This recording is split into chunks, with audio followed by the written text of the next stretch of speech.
Aku masih ingat betul hari itu, 1 tahun setelah pernikahan kami. Suamiku, Rangga, harus pergi tugas panjang ke Korea Selatan. Kami tinggal di rumah orang tuanya di sebuah kota kecil bernama Cirebon, Jawa Barat. Rumah itu sederhana tapi hangat, dan yang tinggal bersama kami hanyalah ayah Rangga, Pak Slamet. Usianya sudah di atas 60, tapi masih tegap, bau lebar, dan punya sopan santun kuno yang hampir punah di zaman sekarang. Awalnya, aku agak canggung tinggal serumah dengan pria yang bukan suamiku, apalagi usianya jauh lebih tua. Tapi lama-lama, aku merasa nyaman. Pak Slamet ternyata orang yang baik, perhatian, dan punya selera humor yang membuat pagi-pagiku cerah. Setiap pagi aku mengenakan gaun katun tipis berwarna krem dengan kancing kecil di dada, dipadu ikat pinggang batik yang ramping. Rambutku kusanggul rendah, dan kakiku memakai sepatu flat berbahan kulit lembut warna coklat muda, yang membuat langkahku ringan. Pak Slamet selalu duduk di ruang tamu, mengamati aku sibuk di dapur dengan senyum hangat. Kadang ia memberiku petunjuk kecil, seperti letak gula atau camilan kesukaannya. Kadang, ia hanya duduk diam sambil memegang botol air hangat di perutnya, menikmati suasana. "Mbak Sari, nanti malam bantu saya ya," seperti kemarin, suaranya pelan saat aku sedang mencuci piring. Aku tahu maksudnya. Selama 3 minggu terakhir, aku membantu Pak Slamet mengontrol kadar gula darahnya. Dia mengidap diabetes tipe 2 dan harus rutin cek gula sampai 15 kali sehari, pagi, setelah makan, dan malam sebelum tidur. Awalnya ia malu minta tolong, tapi kami sudah terbiasa. Prosesnya seperti ritual, aku menyiapkan alat, membersihkan jarinya dengan alkohol, menusukkan jarum kecil, dan menempelkan strip pengukur. Pak Slamet selalu menutup matanya, dan aku pun ikut menutup mata. Entah kenapa rasanya seperti momen intim, lebih dari sekadar perawatan. Suatu sore, aku merasakan sesuatu berbeda. Saat aku sedang menekan jarinya dengan penusuk, tangan Pak Slamet menahan tanganku lebih lama dari biasanya. Lembut, hangat, tak terduga.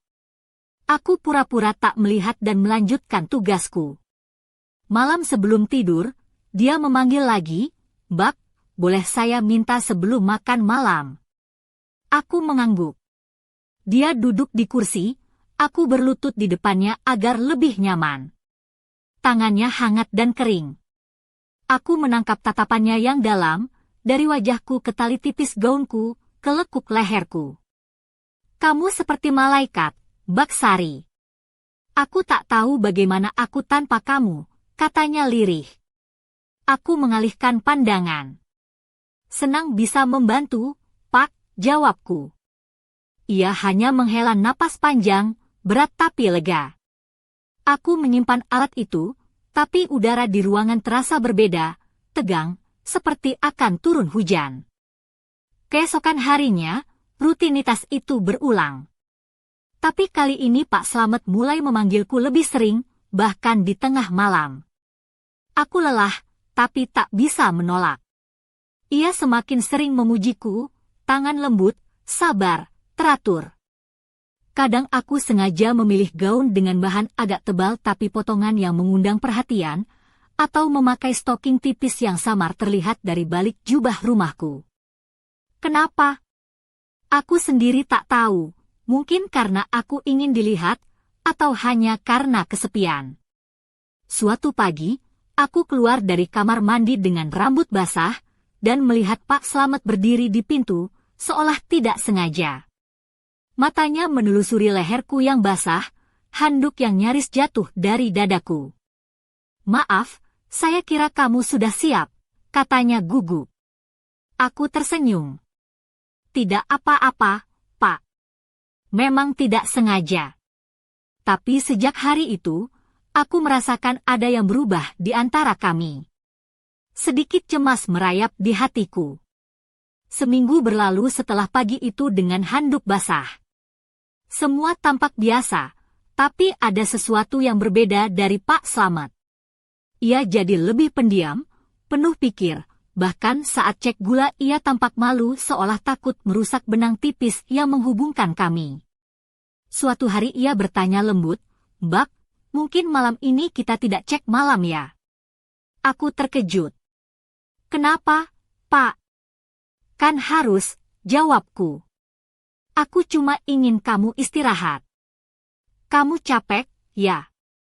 Aku memang capek, tapi pertanyaan itu menusuk hatiku. Seolah ia takut aku merasakan sesuatu yang lebih dari sekadar perawatan. Hari itu aku sengaja memilih gaun bermotif bunga kecil dengan leher berbentuk perahu, bahan tebal tapi pas di badan, menonjolkan pinggangku. Rambutku kulepas, panjang terurai.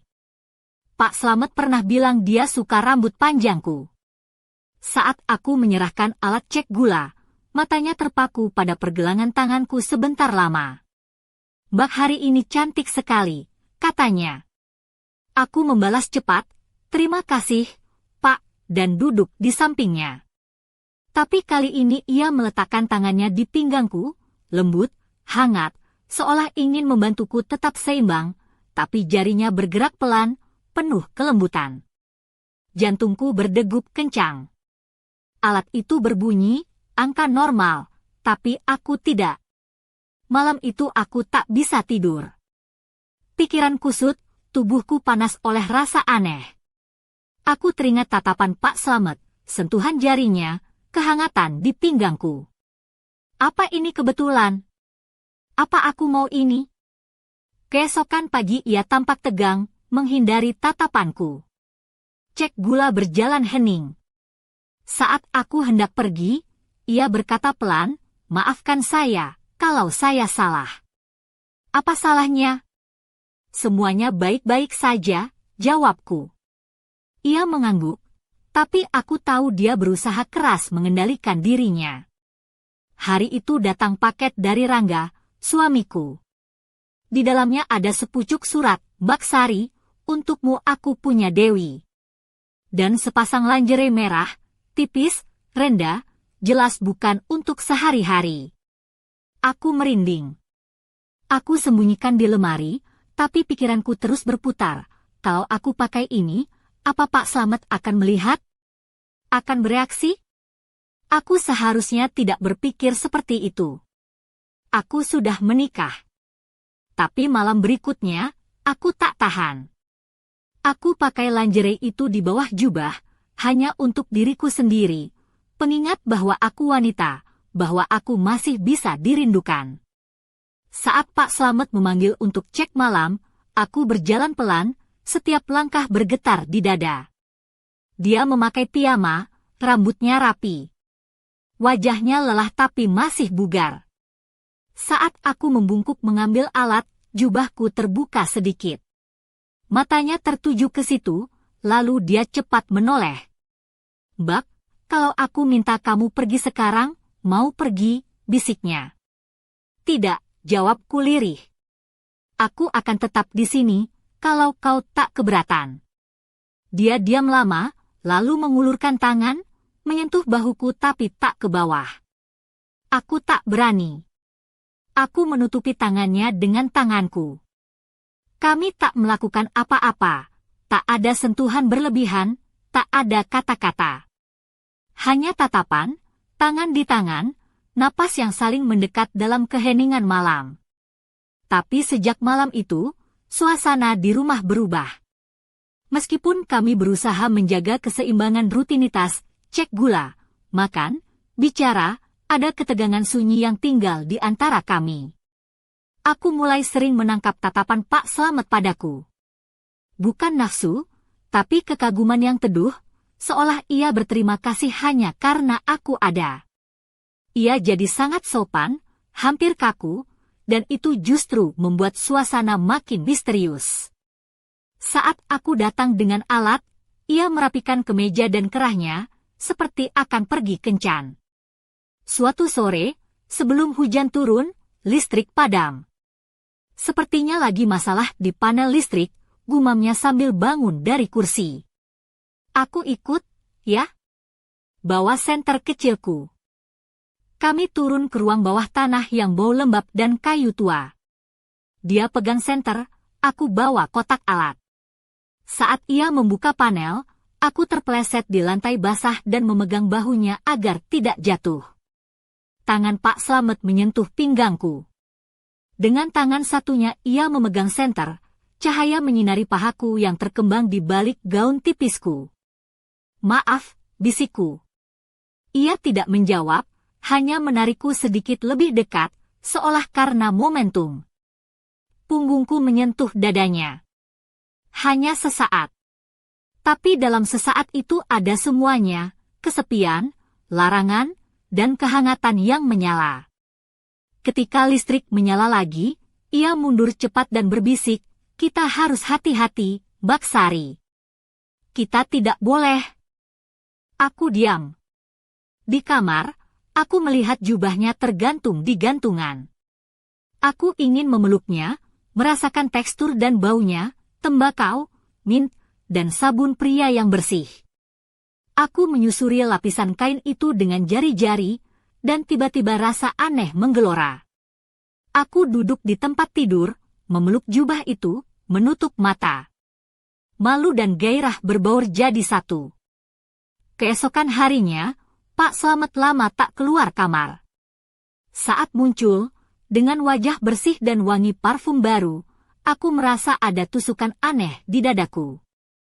"Pak, bagaimana perasaan Bapak?" tanyaku. "Lebih baik. Tapi aku tak tahu bagaimana harus memandangmu sekarang." "Kemana harus melihat kalau bukan ke hatimu?" aku spontan berkata dan langsung kaget. Ia mendekat, berhenti satu langkah dariku. Kami diam, hanya suara hening yang bergema. "Baksari," katanya pelan, "aku tak akan pernah menyentuhmu, walau setiap malam aku memimpikan itu." Aku mengangguk, dan saat itu aku tahu, ia sudah menyentuhku jauh lebih dalam daripada kulit. Musim gugur datang. Daun-daun jatuh berwarna emas di halaman. Setiap pagi aku menyapu, dan Pak Slamet keluar, berdiri di pintu, kadang membantuku dengan sapu kayu tua. Kami bekerja dalam diam, tapi diam itu penuh makna. Aku merasa dunia akan berhenti jika ia menyentuh tanganku. Suatu sore ia memberiku mantel, "Kamu bisa masuk angin." Tangannya membetulkan ikat pinggangku, lama sekali di pinggang, dan saat mundur, matanya bukan lagi hangat, tapi lapar. Aku menoleh, masuk ke rumah dengan dada sesak. Malam itu aku bermimpi. Berdiri di depan cermin dengan lingerie merah itu, mengenakan jubah Pak Slamet. Aku berbalik, ia berdiri di belakang, menatap dengan tatapan yang sama. Aku tak lari. Aku membuka jubah itu. Aku terbangun dengan keringat dingin dan pikiran, kalau ia masuk saat itu, aku takkan berhenti. Beberapa hari kemudian, aku menemukan Pak Slamet tanpa kemeja di kamarnya. Ia sedang mengganti perban vaksinasi. Aku terdiam, melihat tubuhnya yang coklat dan kuat, tanpa tanda usia. Aku, seorang wanita, tak bisa tidak memperhatikan. Ia berusaha menutup, tapi aku melangkah mendekat, "Tunjukkan di mana suntiknya, Pak." Suaraku gemetar. "Baksari," ia ingin bicara, tapi aku sudah membungkuk membersihkan kulitnya. Kulitnya panas, aku hampir tak menyentuhnya. Kami berdua hampir tak bernapas. "Selesai," bisikku. Ia menoleh. Wajah kami sangat dekat, terlalu dekat. "Kalau kamu tak pergi sekarang," katanya. Aku tetap di situ. Ia tak menyentuh, tapi napasnya menyapu pipiku seperti angin musim gugur. Kami tahu, kami telah melewati batas yang tak bisa dijelaskan dengan kata-kata. Kemudian, aku pulang, melepas jubah, tinggal lingerie, dan berbaring di tempat tidur sambil memeluk kemeja lamanya, yang tertinggal di kursi. Bau dirinya memenuhi ruanganku. Itu saat aku lemah. Aku membiarkan diri merasakan itu, karena aku tak bisa melawan lagi. Aku ingin menghirup bau itu, membayangkan ia di sini, di bantal ini, di selimut ini. Keesokan harinya, ia tak bicara tentang itu. Tapi tatapannya berbeda, seperti pria yang mengerti dirinya dan wanita di sampingnya. Saat cek gula malam itu, ia tiba-tiba berkata, "Mbak Sari, aku bermimpi." "Aku juga," jawabku. Ia mengangguk, seolah mengerti. "Kita tak boleh." "Sudah terlambat," bisikku. Akhir Oktober membawa kabut tebal dan angin dingin yang menusuk. Di rumah jadi dingin, aku sering memakai kardigan rajutan abu-abu lusuh dengan siku berlubang, tapi hangat seperti pelukan Pak Slamet. Ia diam saja saat melihatku, hanya menatap. Sekarang ia bangun lebih pagi, menyiapkan teh mint, meletakkan alat cek gula di meja di tempat yang sama setiap hari. "Mbak Sari, kamu itu seperti jantungku," katanya suatu pagi. "Kalau berhenti berdetak, aku juga ikut mati." Aku tak tahu harus jawab apa. Ingin menangis, ingin memeluknya, melupakan segalanya.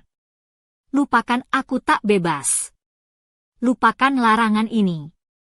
Ini bukan lagi sekadar perasaan. Malam itu aku bermimpi lagi. Kami duduk di kamar gelap. Ia memegang pergelangan tanganku, lembut tapi kuat. Aku tak berontak. Mengenakan kemejanya, tanpa apapun di bawahnya. Aku memintanya jangan berhenti. Aku terbangun gemetar. Ini bukan lagi hayalan. Drama sesungguhnya terjadi di akhir minggu itu. Suamiku menelepon dan bilang akan pulang 3 hari lagi. Jantungku berdegup kencang. Ada campuran bahagia, malu, takut, dan kesal. Rasanya seperti sesuatu runtuh, bukan dibangun. "Pak Slamet," kataku saat makan malam, "suamiku akan pulang." Ia hanya mengangguk dan memandang ke jendela. Aku tahu ini akan terjadi, tapi tak kusangka seberat ini. Aku duduk di depannya. Ia duduk di kursi, tangan terkepal. Aku letakkan tangan di bahunya. Ia menutupi dengan tangannya, dan aku merasa getaran. Kita tak melakukan apa-apa. Aku mencoba berkata, tapi suaraku bergetar. Terkadang yang tak kita lakukan itu yang paling menakutkan, Mbak Sari. Kamu merasakannya? Aku juga. Aku duduk di lantai, seperti biasa saat menyuntik. Tapi alat itu tetap di meja.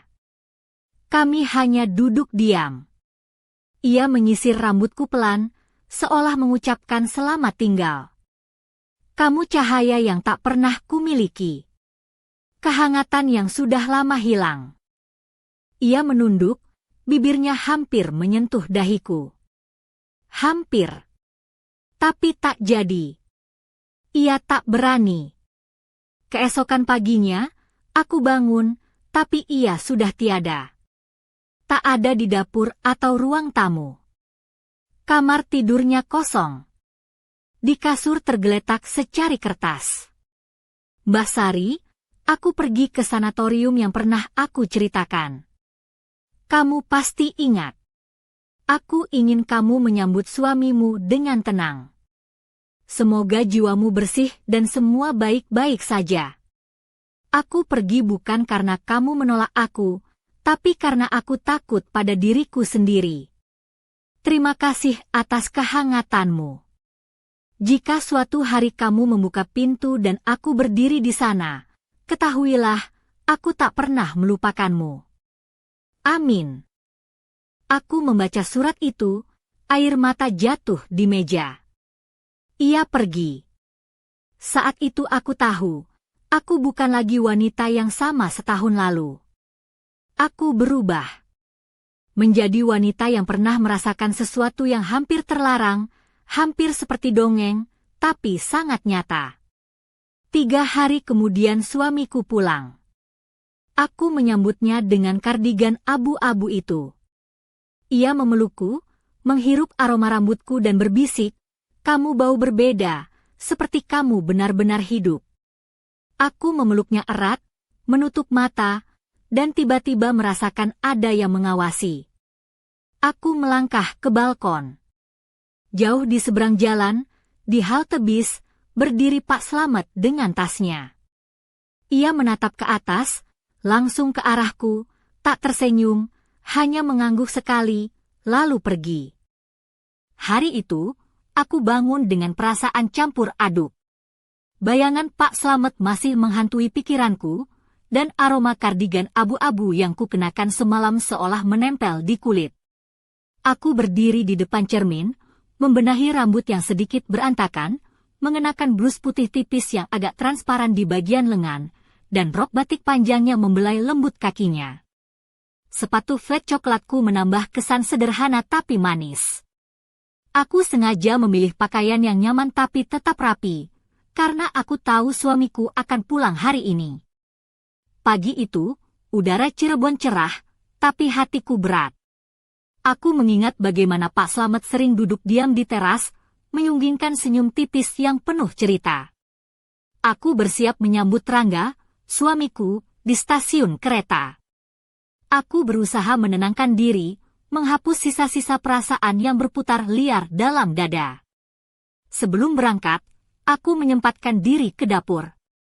Di sana, aku mengenakan apron merah muda yang sedikit kebesaran, rambutku diikat longgar ke belakang, memperlihatkan leher yang halus. Tangan-tanganku sibuk menyiapkan kopi dan pisang goreng, aroma harum yang mengisi ruangan kecil itu. Pak Slamet biasanya duduk di kursi kayu tua di sudut ruang, tapi pagi ini ia tidak ada di sana. Aku merasa kehilangan sesuatu yang selama ini menjadi bagian dari keseharianku. Di stasiun, aku melihat kereta datang perlahan. Aku mengenakan kalung emas sederhana yang diberikan Rangga saat kami menikah, melingkar di leherku dengan kilauan lembut. Saat kereta berhenti, aku berdebar. Dari pintu keluar, Rangga muncul dengan senyum lebar, mengenakan baju batik biru tua yang rapi dan celana hitam. Aku berlari kecil menghampirinya, dan dalam pelukan itu, segala keraguan seketika hilang. Namun, di balik kebahagiaan itu, ada bayang-bayang yang tak bisa kuhapus. Ketika aku menoleh ke belakang, aku melihat sosok Pak Slamet berdiri jauh di sudut stasiun, mengenakan kemeja putih dan celana bahan lusuh, wajahnya datar tanpa ekspresi, hanya mengangguk pelan ke arahku. Aku membeku sejenak, lalu mengalihkan pandangan. Malam harinya, di rumah, aku dan Rangga duduk di ruang tamu yang hangat. Aku mengenakan gaun sutra merah marun dengan potongan leher V yang anggun, sepatu hak rendah berwarna hitam, dan anting mutiara kecil yang berkilauan. Rambutku tergerai lembut di bahu, dan mata kami bertemu penuh kehangatan. Namun, saat aku mengambil gelas teh, mataku tertuju pada pintu kamar Pak Slamet yang sedikit terbuka. Ada sesuatu yang mengganggu, sebuah rahasia yang tak terucapkan. Aku tahu, cerita ini belum selesai, dan aku bertanya-tanya, kapan waktu dan takdir akan mempertemukan kami kembali dengan jawaban yang selama ini kami cari. Aku menarik napas panjang, menyadari bahwa hidupku kini terjalin dalam jalinan emosi yang rumit, antara cinta, kesetiaan, dan keinginan yang tak terjelaskan. Dan aku tak tahu, apakah aku siap menghadapi apa yang akan datang. Pagi itu aku terbangun dengan rasa kantuk yang tak hilang meski mata sudah terbuka lebar. Sinar matahari masuk perlahan lewat jendela kamar tidur kami di Cirebon, menari di atas selimut batik warna coklat tua yang selalu jadi favoritku. Aku mengenakan piyama satin warna merah marun dengan tali tipis yang menyentuh bahuku, lembut dan terasa dingin di kulit. Rambutku masih sedikit berantakan, tapi aku sengaja membiarkannya terurai, karena hari ini aku ingin merasa bebas, tanpa beban. Setelah mandi, aku berdiri di depan cermin kamar mandi, melihat bayangan diriku sendiri. Aku mengenakan blus putih transparan bermotif bunga kecil yang jatuh lembut di tubuhku, dipadu rok lilit batik coklat dengan lipatan yang pas di pinggang. Sepatu flat coklat yang biasa kupakai sudah siap di dekat pintu. Aku tersenyum kecil pada diriku sendiri, mencoba menenangkan pikiran yang masih berputar-putar soal Pak Slamet dan Rangga. Tak lama kemudian, aku pergi ke dapur. Di sana, aku memutuskan memasak sarapan sederhana, nasi goreng dengan telur mata sapi dan irisan timun segar. Pak Slamet biasanya sudah duduk di kursi kayu tua sambil memegang gelas teh hangat saat aku memasak, tapi pagi ini aku hanya mendengar suara radio tua yang menyala lembut. Aku mengenakan gaun katun tipis berwarna krem dengan kancing kecil di dada dan ikat pinggang batik yang ramping. Rambutku kusanggul rendah agar tidak mengganggu gerak. Saat aku sedang mengaduk nasi goreng, tiba-tiba pintu rumah diketuk pelan. Aku membuka pintu dan melihat seorang wanita muda berkerudung, membawa tas plastik berisi makanan. Dia tersenyum ramah, memperkenalkan diri sebagai tetangga baru yang baru saja pindah ke sebelah rumah. Assalamualaikum, Mbak. Saya Sari, tetangga baru. Boleh saya masuk sebentar? Tanyanya dengan suara lembut. Aku mengangguk dan mempersilakan masuk.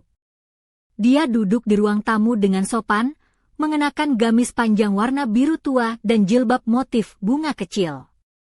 Kami ngobrol santai tentang lingkungan sekitar, cuaca, dan makanan favorit. Aku merasa nyaman, tapi ada sesuatu di matanya yang membuatku sedikit waspada, seperti dia tahu lebih banyak dari yang dia tunjukkan. Saat Sari hendak pergi, dia meletakkan sebuah amplop coklat di meja.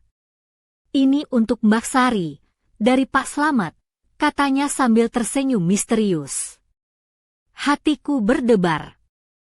Aku membuka amplop itu perlahan dan menemukan sebuah surat singkat dengan tulisan tangan Pak Slamet.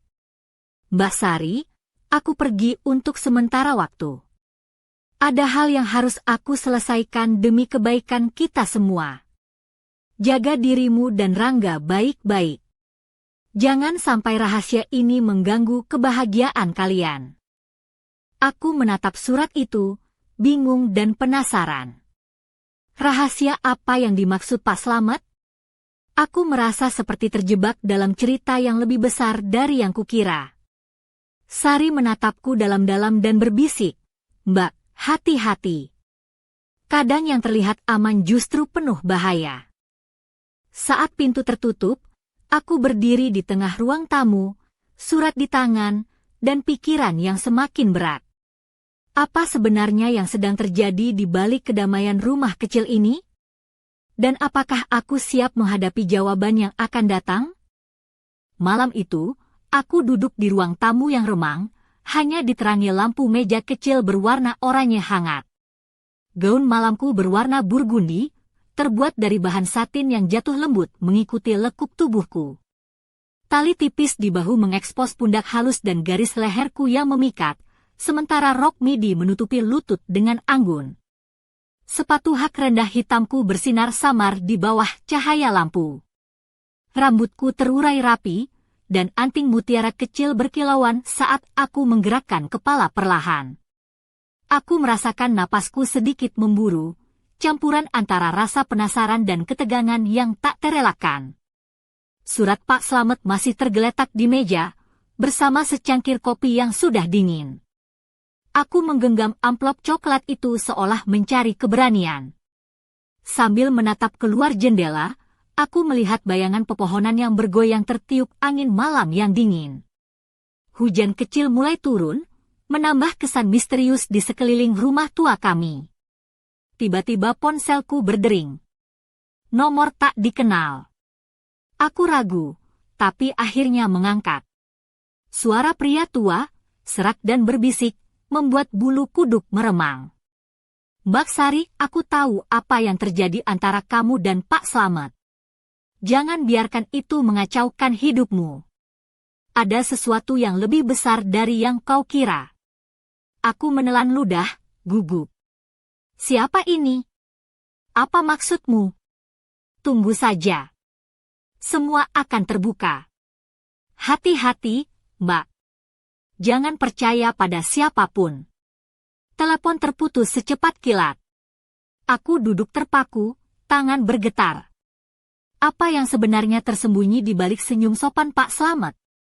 Apa rahasia yang membuatnya pergi begitu saja? Aku teringat malam-malam sebelumnya saat dia menyentuh pinggangku dengan lembut, tatapannya penuh keinginan yang tak terucapkan. Apakah aku hanya menjadi pelarian sepi seorang pria tua? Atau ada sesuatu yang lebih dalam, sesuatu yang tidak berani dia ungkapkan? Aku bangun dan membuka lemari, memilih pakaian untuk tidur. Aku ambil daster sutra tipis warna merah muda-muda, dengan tali halus yang memperlihatkan garis bahu dan sedikit punggungku. Aku sengaja memilih yang sensual, bukan untuk siapa-siapa, hanya untuk diriku sendiri. Aku ingin merasakan kembali menjadi wanita yang hidup, yang diinginkan, meski hanya oleh bayangan. Saat aku berbaring di tempat tidur, pikiran terus berputar. Suara hujan di luar membasuh kesunyian, tapi hatiku penuh dengan badai.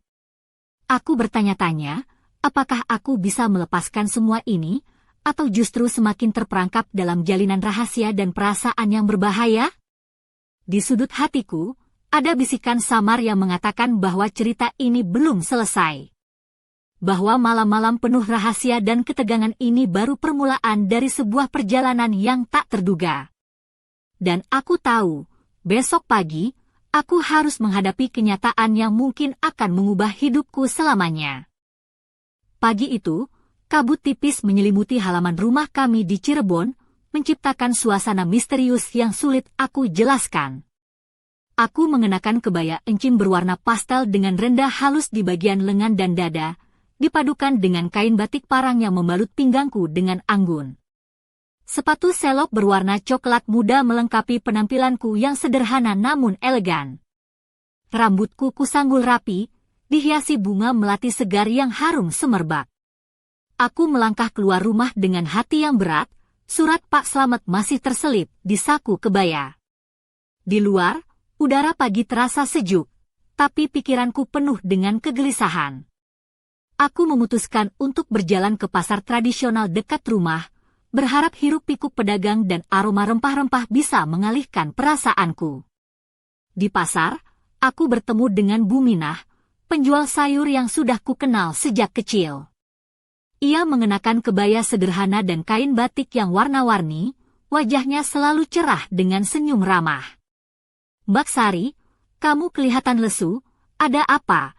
tanyanya sambil mengulurkan sebuket daun kemangi segar. Aku tersenyum tipis, cuma kepikiran banyak hal, Bu. Kadang hidup memang rumit ya.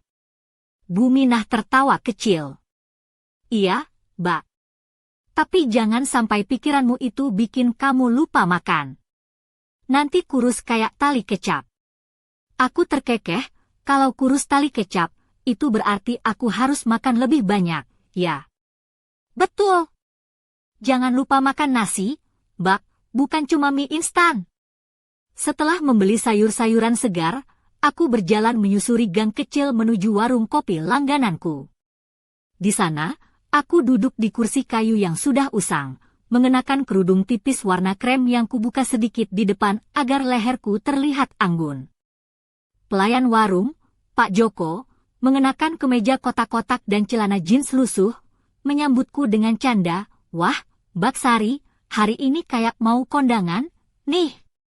Aku tersipu, Pak Joko, cuma mau ketemu sama kopi saja kok. Sambil menyeruput kopi hitam tanpa gula, aku mencoba meredakan gelisah dalam dada. Namun, bayangan surat Pak Slamet terus menghantui pikiranku. Apa maksudnya dengan ada hal yang harus diselesaikan? Dan siapa pria yang meneleponku malam lalu? Tiba-tiba, di ujung warung, seorang pria berjaket kulit hitam duduk sambil mengawasi aku dengan tatapan tajam.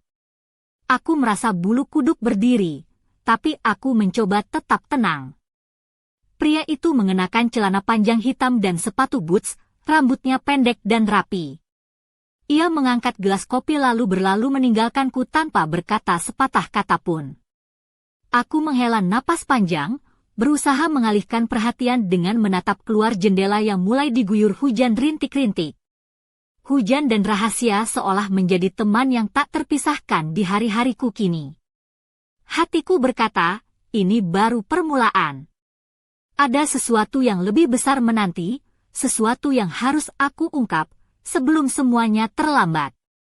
Senja itu, langit Cirebon berwarna jingga kemerahan, menyelimuti rumah kami dengan cahaya hangat yang lembut. Aku berdiri di depan cermin kamar, mengenakan kebaya kutu baru berwarna merah marun dengan sulaman halus berwarna emas, yang memeluk tubuhku dengan anggun. Lekuk pinggangku tampak jelas, sementara bagian bawah kebaya menyentuh paha dengan potongan yang feminin. Rambutku dikepang rapi ke samping, dihiasi jepit bunga melati kecil yang harum semerbak. Sepasang anting emas kecil melengkapi penampilanku yang sederhana tapi memikat. Aku memandang diriku sendiri, mencoba menguatkan hati yang bergejolak. Hari ini aku harus bertemu dengan Pak Slamet, atau setidaknya seseorang yang bisa menjawab semua pertanyaanku. Surat yang kubaca beberapa hari lalu terus bergema di pikiranku, seperti lagu lama yang tak kunjung berhenti. Di ruang tamu, aku melihat ponselku bergetar. Pesan masuk dari nomor yang tidak kukenal. Aku membuka dengan jantung berdebar. Pesan itu singkat, temui aku di warung Pak Haji, jam 7 malam.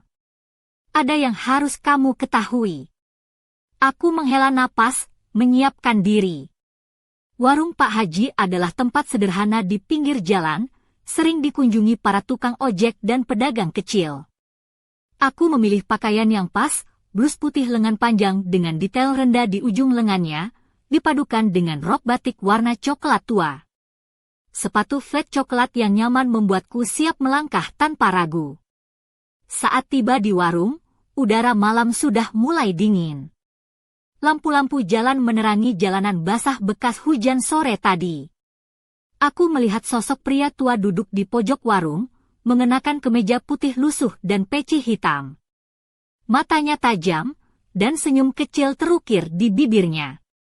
Assalamualaikum, Mbak Sari, sapanya lembut. Waalaikumsalam, Pak.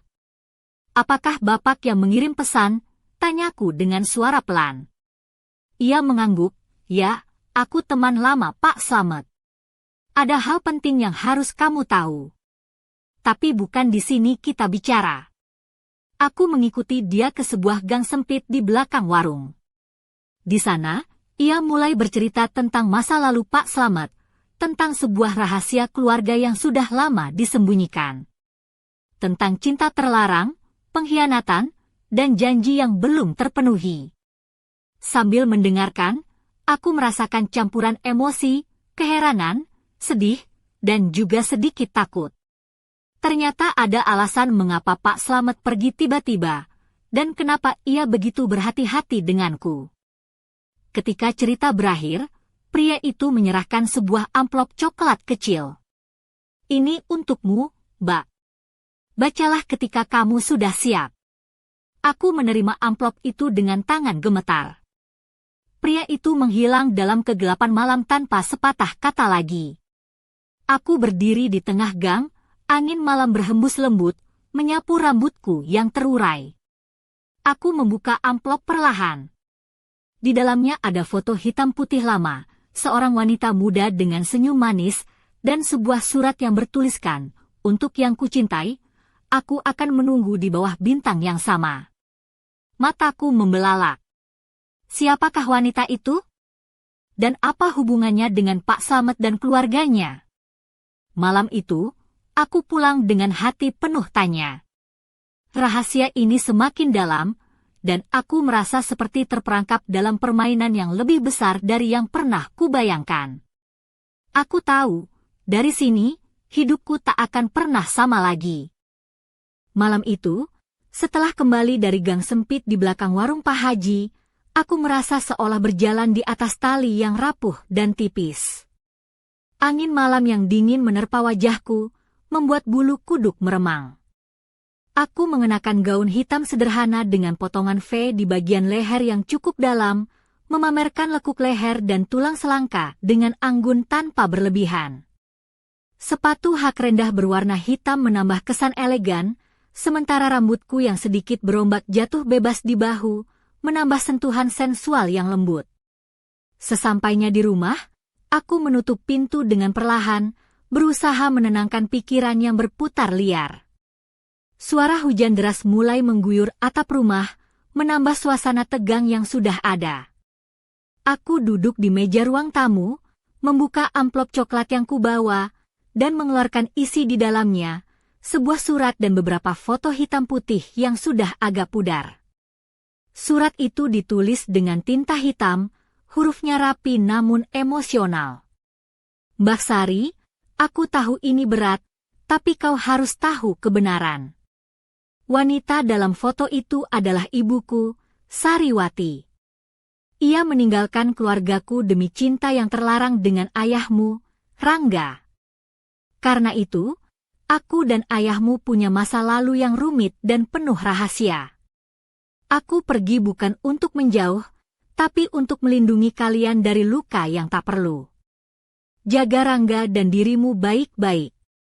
Aku selalu ada, meski dari jauh. Aku menatap foto wanita itu, wajahnya mirip sekali dengan Rangga, tapi ada kesedihan dalam matanya yang membuat hatiku perih. Air mata mengalir tanpa bisa kuhentikan.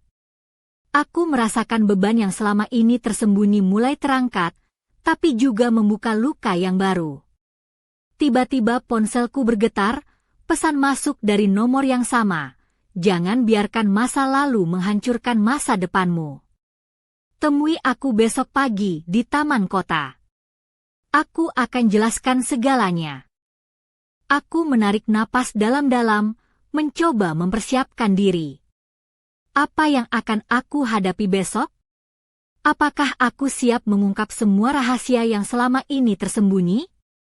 Keesokan paginya, aku mengenakan blus putih dengan kerah tinggi dan rok panjang batik warna coklat tua. Rambutku kusanggul rapi, dan aku memakai kalung emas tipis yang biasa kubawa saat menghadapi situasi penting. Sepatu flat coklatku melangkah mantap menuju taman kota yang sepi. Di sana, aku bertemu dengan pria berjaket kulit hitam yang kemarin aku lihat di warung kopi. Ia menatapku dengan mata yang tajam, namun ada kelembutan tersembunyi di balik kerut wajahnya. "Selamat pagi, Mbak Sari," sapanya pelan. "Aku tahu ini berat, tapi aku di sini untuk membantumu." Dengan suara bergetar, aku bertanya, "Siapa sebenarnya kamu? Dan apa hubunganmu dengan Pak Slamet?" Ia tersenyum tipis. "Namaku Pak Arman. Aku teman lama Pak Slamet, dan aku yang mengawasi kalian selama ini.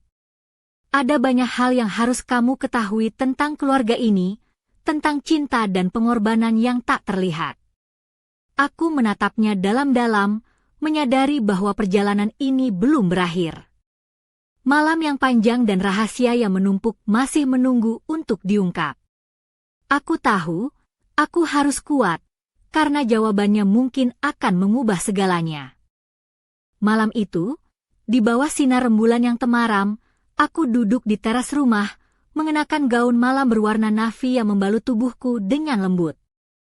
Potongan lehernya berbentuk V yang cukup dalam, menampilkan garis leher dan tulang selangka dengan elegan tanpa berlebihan.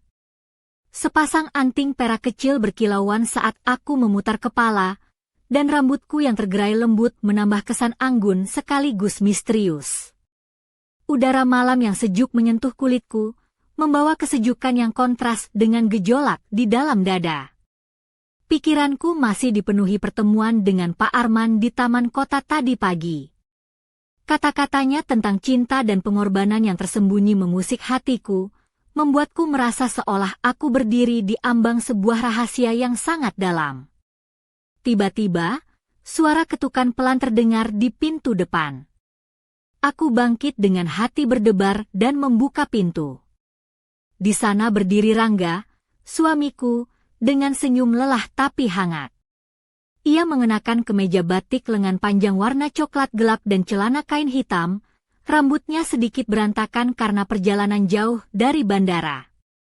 "Kamu sudah pulang," kataku pelan, mencoba menahan air mata yang hampir jatuh. "Aku rindu rumah," jawabnya sambil memelukku erat. Tangannya menelusuri punggungku dengan lembut, memberikan kehangatan yang kurindukan selama ini. Kami masuk ke ruang tamu, dan aku memperhatikan bagaimana Rangga menatapku dengan penuh arti. Aku mengenakan blus putih lembut dengan rok batik coklat, rambutku sanggul longgar, dan sepasang sepatu flat coklat yang membuatku merasa nyaman. Namun, di balik pelukan itu, aku merasakan ketegangan yang tak bisa kuabaikan. Ada sesuatu yang belum terucapkan, sebuah rahasia yang menggantung di antara kami.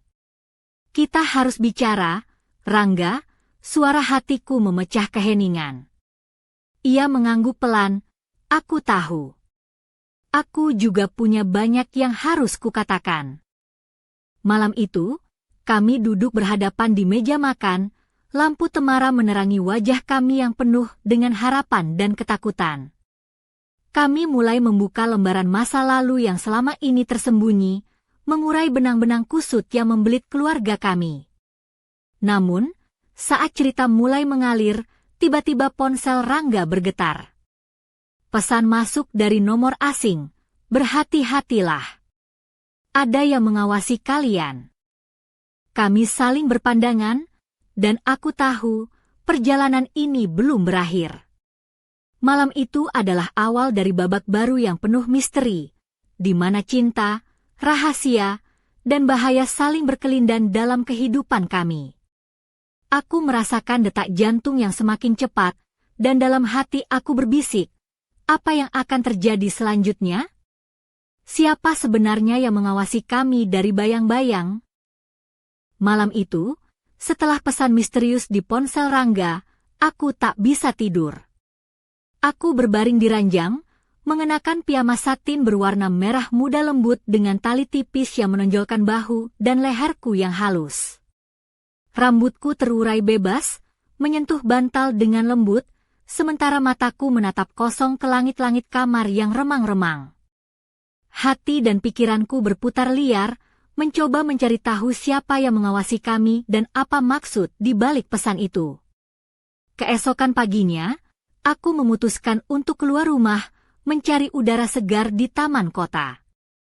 Aku mengenakan blus putih dengan detail renda di kerah dan lengan, dipadukan rok batik warna coklat muda yang membalut pinggang rampingku dengan anggun. Sepatu flat coklatku melangkah ringan di sepanjang jalan setapak yang basah oleh embun pagi. Di taman, aku bertemu dengan seorang wanita paruh baya yang sedang memberi makan burung. Dia mengenakan baju kurung berwarna hijau zamrud dan kerudung coklat tua. Kami bertegur sapa, dan tanpa kusadari, aku menceritakan sedikit tentang kegelisahan yang kurasakan akhir-akhir ini. Wanita itu menatapku dengan mata penuh pengertian dan berkata, "Kadang rahasia keluarga memang berat, Mbak. Tapi jangan sampai itu membuatmu kehilangan dirimu sendiri. Ingat, hati wanita itu seperti bunga, butuh cahaya dan cinta untuk tumbuh." Kata-katanya menusuk hatiku. Aku tersenyum kecil dan mengangguk, merasa sedikit lega. Saat aku hendak pulang, aku melihat sosok Pak Arman berdiri di bawah pohon rindang, menatapku dengan serius. Ia melangkah mendekat dan berkata, "Mbah Sari, aku punya sesuatu yang harus kau lihat. Ini mungkin akan menjawab semua pertanyaanmu." Dia menyerahkan sebuah kotak kayu kecil kepadaku. Aku membukanya perlahan dan menemukan sebuah kalung emas tua dengan liontin berbentuk bulan sabit dan bintang. "Ini milik ibumu, Mbak. Diberikan kepadaku oleh Pak Slamet sebelum ia pergi." Hatiku berdegup kencang.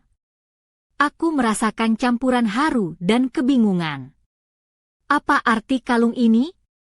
Dan bagaimana hubungannya dengan semua rahasia yang mulai terbuka? Pak Arman menatapku dalam-dalam dan berkata, "Kita harus terus berhati-hati, Mbak. Tapi aku berjanji akan membantumu mengungkap kebenaran." Saat aku melangkah pulang, langit mulai mendung, menandakan badai akan segera datang.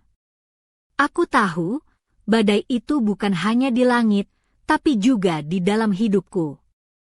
Dan aku harus siap menghadapinya, apapun risikonya. Malam itu, hujan deras mengguyur kota Cirebon, menciptakan irama deras yang menghantam atap rumah kami.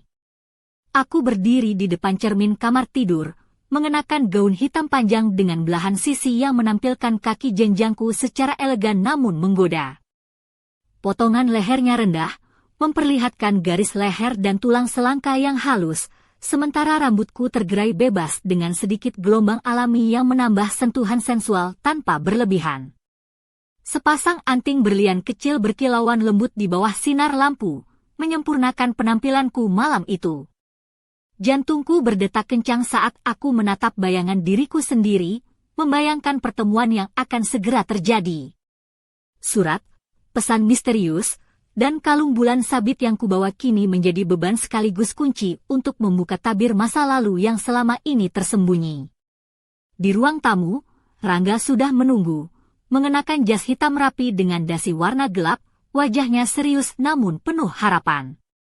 Aku melangkah mendekat, dan tanpa kata, kami saling menggenggam tangan erat. Tadi aku dapat telepon, katanya pelan, seorang pria bilang dia tahu rahasia keluarga kita. Aku rasa kita harus siap menghadapi apapun. Aku mengangguk, aku juga mendapat pesan yang sama. Ini lebih besar dari yang kita kira. Tiba-tiba terdengar ketukan keras di pintu depan. Kami saling berpandangan, napas tertahan. Aku berjalan ke pintu, membuka perlahan, dan di sana berdiri Pak Arman dengan wajah serius, membawa sebuah amplop coklat besar. Kita tak punya banyak waktu, katanya. Ini adalah kunci untuk segalanya. Tapi kalian harus berhati-hati. Ada orang yang tak ingin rahasia ini terbongkar.